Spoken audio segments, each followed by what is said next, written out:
ਦਰਸ਼ਕੋ break ਤੋਂ ਬਾਅਦ ਤੁਹਾਡਾ ਸਵਾਗਤ ਹੈ ਜੀ। ਡਾਕਟਰ ਸਾਹਿਬ, ਅਗਲੇ ਇਸ਼ੂ ਬਾਰੇ ਤੁਸੀਂ ਕੀ ਕਹਿਣਾ ਚਾਹੋਗੇ?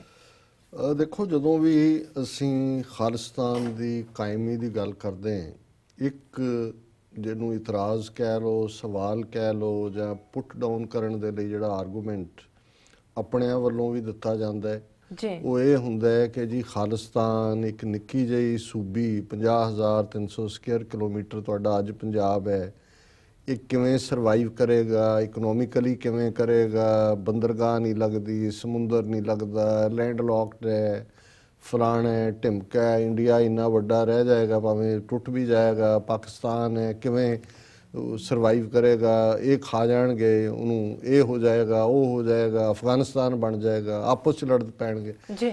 ਸੋ ਹਮੇਸ਼ਾ ਸਾਡਾ ਇੱਕ ਕਹਿਣਾ ਹੁੰਦਾ ਆਲਵੇਜ਼ ਕਿ ਸਾਡੇ ਕੋਲ ਜੋ ਕੁਛ ਅਕਾਲ ਪੁਰਖ ਨੇ, ਕੁਦਰਤ ਨੇ ਸਾਨੂੰ ਦਿੱਤਾ ਹੈ, ਜਿਵੇਂ ਜ਼ਰਖੇਜ਼ ਸਾਡੀ ਧਰਤੀ ਪਾਣੀਆਂ ਦੇ ਨਾਲ, ਮਿਹਨਤੀ ਸਿੱਖ ਔਰ 5 ਮਿਲੀਅਨ ਡਾਇਸਪੋਰਾ ਜਿਹੜਾ ਜੇ ਉੱਥੇ ਸਾਲ 'ਚ ਇੱਕ ਵਾਰ ਹਰਿਮੰਦਰ ਸਾਹਿਬ ਦੇ ਦਰਸ਼ਨਾਂ ਲਈ ਚਲੇ ਜਾਣ ਤੇ ਜਿਹੜਾ ਉਹਨਾਂ ਦਾ ਫੋਰਨ ਐਕਸਚੇਂਜ ਰਿਜ਼ਰਵ ਜਿਹੜਾ ਉਹ ਭਰ ਜਾਂਦਾ ਹੈ ਜੀ। ਔਰ ਜਿਹੜੀ ਇਨਵੈਸਟਮੈਂਟ ਹੈ ਪੰਜਾਬ 'ਚ, ਫਿਰ ਐਗਰੀਕਲਚਰ ਬੇਸਡ ਇੰਡਸਟਰੀ, ਹਾਰਟੀਕਲਚਰ ਔਰ ਦੂਜਾ, ਇਸ ਸਾਰੇ ਨੂੰ ਜਿਹੜਾ ਹੈ ਔਰ ਇਸ ਦੇ ਨਾਲ ਅੱਜ ਜਿਹੜਾ ਸਾਡੇ ਲਈ ਇੱਕ ਵੱਡਾ ਪੂਲ ਬਣ ਰਿਹਾ, ਸਾਡੇ ਬਹੁਤ ਸਾਰੇ ਬੱਚੇ ਬੱਚੀਆਂ IT ਸੈਕਟਰ ਦੇ ਵਿੱਚ ਬਾਹਰ ਵੀ, ਉੱਥੇ ਵੀ ਮੈਂ ਦੇਖਦਾ ਇਕੱਲੇ ਪੰਜਾਬ 'ਚ ਨਹੀਂ, ਪੰਜਾਬ ਤੋਂ ਬਾਹਰਲੇ ਥਾਵਾਂ 'ਤੇ ਵੀ ਪ੍ਰੋਗਰੈਸ ਕਰ ਰਹੇ ਨੇ। ਔਰ ਅੱਜ ਵੱਡੀ ਹੱਬ ਜੇ ਇੰਡੀਆ ਦੀ ਐਕਸਪੋਰਟ ਦੀ ਗੱਲ ਕਰੀਏ ਤੇ ਉਹਦਾ ਵੱਡਾ ਚੰਕ IT ਇੰਡਸਟਰੀ ਨਾਲ ਹੈ ਜੀ। ਹੁਣ ਇਸੇ ਤਰ੍ਹਾਂ ਜਦੋਂ ਸੋਵੀਅਤ ਯੂਨੀਅਨ 1991 ਦੇ ਵਿੱਚ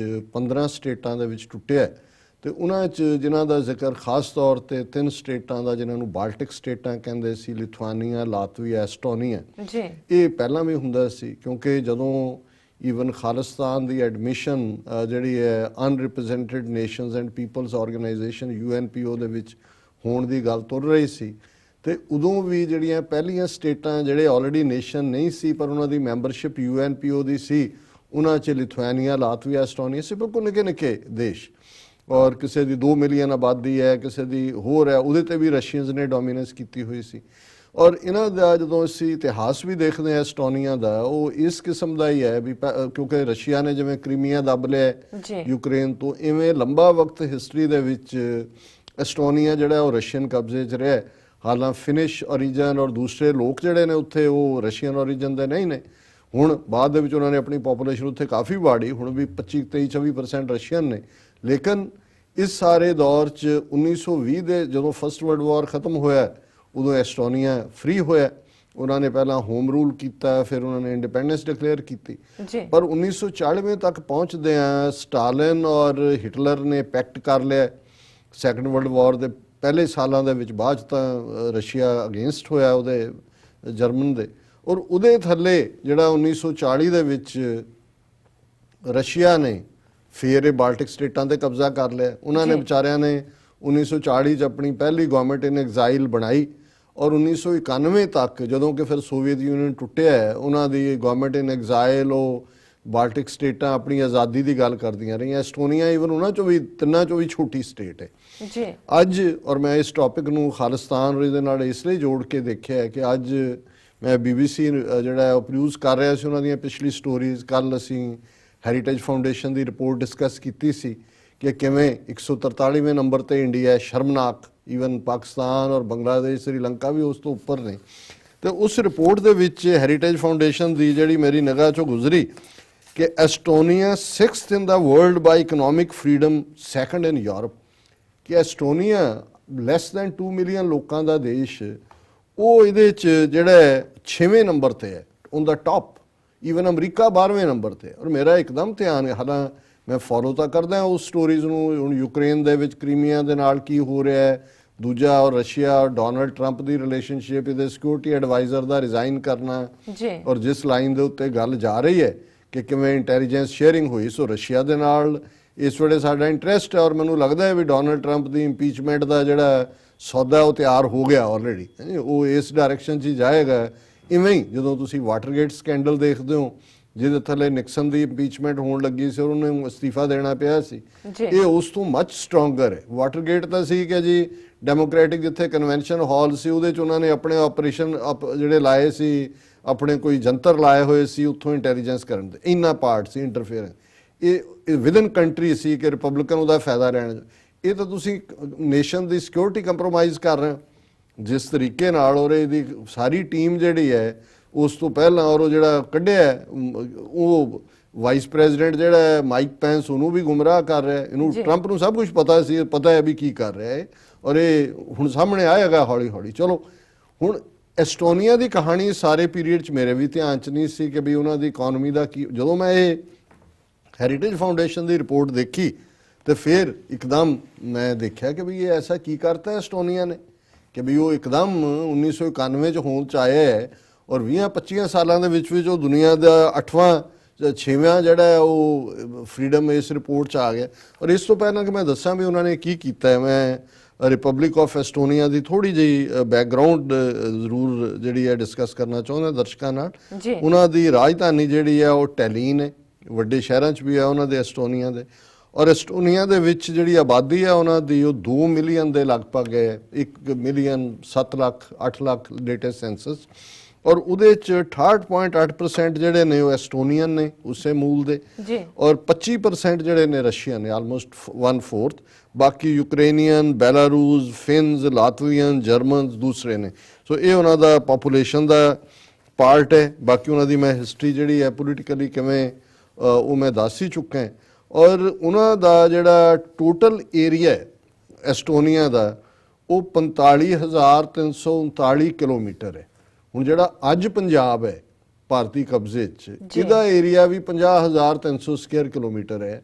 ਸੋ ਇਹ ਐਸਟੋਨੀਆ ਇਵਨ ਉਹਦੇ ਨਾਲੋਂ ਵੀ, ਹਾਲਾਂਕਿ ਸਾਡਾ ਖਾਲਿਸਤਾਨ ਦਾ ਕਲੇਮ ਗੰਗਾਨਗਰ, ਹਨੂਮਾਨਗੜ੍ਹ, ਹਰਿਆਣੇ ਦੇ ਇਲਾਕੇ, ਹਿਮਾਚਲ ਦੇ ਜਿਹੜੇ ਕੱਢੇ ਹੋਏ ਨੇ, ਉਹ ਮੱਚ ਮੋਰ ਬਿਗਰ ਖਾਲਿਸਤਾਨ ਹੋਏਗਾ।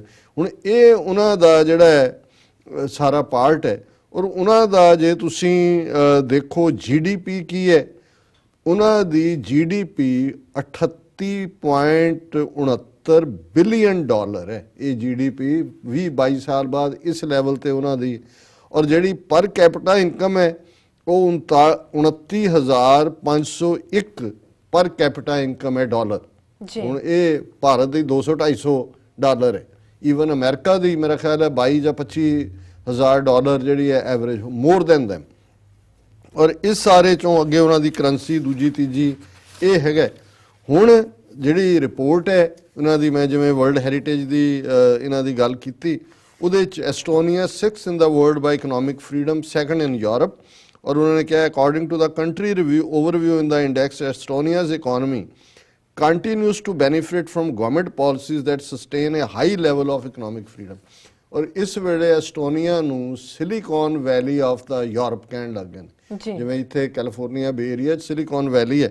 ਔਰ ਉਹਨਾਂ ਨੇ ਇਸ ਕਿਸਮ ਦੀਆਂ ਉਹਨਾਂ ਦੀਆਂ ਸਕੀਮਸ ਨੇ, ਪੂਰਾ ਲਾ ਐਂਡ ਆਰਡਰ ਹੈ, ਇੱਕ ਟੈਕਸ ਸਿਸਟਮ ਹੈ, ਔਰ ਸਭ ਕੁਝ ਇੰਟਰਨੈਟ ਦੇ ਉੱਤੇ ਹੈ। ਈਵਨ ਜਿਹੜੀ ਵੋਟ ਵੀ ਪਾਈ ਜਾਂਦੀ ਹੈ ਉੱਥੇ ਕੋਈ ਵੋਟਿੰਗ ਮਸ਼ੀਨਾਂ ਲਾ ਕੇ ਨਹੀਂ ਹੁੰਦਾ ਕਿ ਅਮਰੀਕਾ 'ਚ ਵੀ ਜਿਵੇਂ ਡਿਫੈਕਟ ਹੋ ਗਿਆ ਵੋਟਿੰਗ ਮਸ਼ੀਨਾਂ ਗਿਣੋ ਦੁਬਾਰਾ ਕਰੋ, ਇਹ ਸਾਰਾ ਹੋ ਗਿਆ।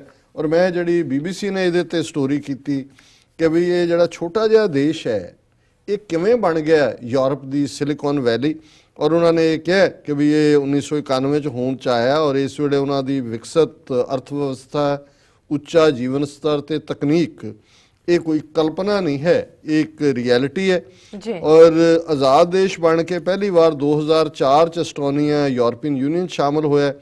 ਔਰ ਉਹਨੇ ਗੱਲ ਅਲਟੀਮੇਟਲੀ ਪਾਲਿਸੀਜ਼ ਦੀ ਹੁੰਦੀ ਹੈ। ਹੁਣ ਭਾਰਤ ਦੇ ਵਿੱਚ ਜਾਂ ਪਾਕਿਸਤਾਨ ਦੇ ਵਿੱਚ ਕੋਈ ਰਿਸੋਰਸਿਸ ਦੀ ਕਮੀ ਨਹੀਂ ਹੈ ਲੇਕਿਨ ਇਸ ਕਿਸਮ ਦਾ ਬੇਈਮਾਨ ਨੈਟਵਰਕ, ਬੇਈਮਾਨ ਸਿਸਟਮ, ਬੇਈਮਾਨ ਪੋਲੀਟੀਕਲ ਸਿਸਟਮ ਕਿ ਹਰ ਸਾਲ ਗਰੀਬਾਂ ਦੀ ਗਿਣਤੀ ਵੱਧ ਰਹੀ ਹੈ। ਦੁਨੀਆ ਦੇ ਸਭ ਤੋਂ ਜ਼ਿਆਦਾ ਗਰੀਬ, ਭੁੱਖੇ, ਲੂਲੇ, TB ਦੇ ਮਰੀਜ਼, ਕੋਹੜ ਦੇ ਮਰੀਜ਼, HIV ਦੇ ਮਰੀਜ਼, ਮਲੇਰੀਆ ਨਾਲ ਮਰਨ ਵਾਲੇ, ਟਾਈਫਾਇਡ ਨਾਲ ਮਰਨ ਵਾਲੇ, HIV ਨਾਲ ਸਾਰੇ ਭਾਰਤ 'ਚ ਨੇ।